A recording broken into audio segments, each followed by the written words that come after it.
बातमी पुण्यातून आहे। सावित्रीबाई फुले पुणे विद्यापीठाचा बोगस डिग्री घोटाळ्याचा खुलासा एनडीटीव्ही मराठीने केला आणि त्यानंतर विद्यापीठ प्रशासनाने पोलिसात फिर्याद दाखल केली आहे। याच प्रकरणात आरोपी रमेश मुखेकर आणि तक्रारदार महेश कदम यांना चतुशृंगी पोलीस ठाण्यात जबाब नोंदवण्यासाठी बोलवण्यात आलं होतं। पोलिसांनी रमेश मुखेकरचा जबाब नोंदवून आता पुढील तपास सुरू ठेवलाय। त्याची पुन्हा एकदा पोलीस कोठडीत रवानगी करण्यात आली आहे।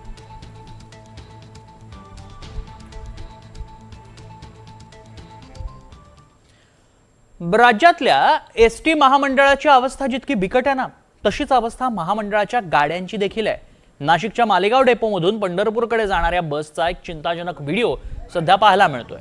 या बसच्या काचेला तडा गेलाय आणि वायपर देखील चालत नाहीये। भर पावसात बस चालक स्वतःसह प्रवाशांचा जीव धोक्यात घालून ही गाडी चालवताना दिसतोय।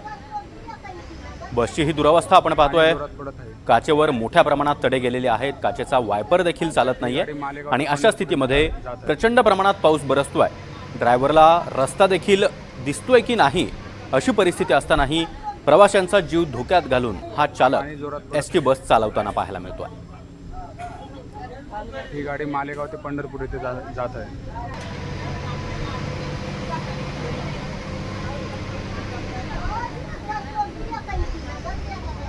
पाणी जोरात